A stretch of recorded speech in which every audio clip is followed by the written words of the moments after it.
Ang pinagmamalaki, sinusumbong kay Day, aalisin ng ulam, kukuha ng pintera, yung kapirasong yun, yun ako. Aba, andun na nga ako eh. Ninanaka ako ang akala talog-talog kung nagpapahinga eh.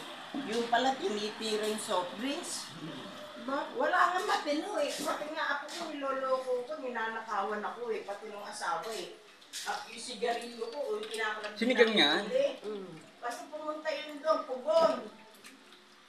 Inuubos na yung sigarilyo ko. Lumamon na roon, dala na yung anak, nagpabili ng gano'n ganyan. Pag uwi, kumukuha pa ng hotdog, kumukuha pa ng gano'n, kumukuha pa ng ganyan. Tapos eh, parang pag pinagmamalaki niya sa akin, kung aalis yung gulay, kung aalis ang isda, ay ang ano. Aalis na isda eh. Oy, kung aalisin niya ang pagkain, si Chucha yung hinaharang niya sa akin. Wag mo akong pagmalatayan, si Chucha yung hinaharang. Kahit ako ko yun, tinutulungan ko. Tinutulungan ko, napunta ngayon ko, maglalamunan ka.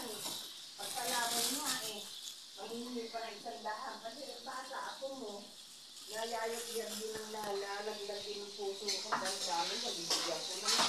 Pagkatapos ng anak, si Auntie halos ang bumili ng lahat ng gamot. Binigyan pa ni Auntie ng pera. Ganun din ako. Oh, di ba ano na magbigay ako, wag lang magtinda. Sino dalawa ng mag-asawa, inuubos din nila sa office eh.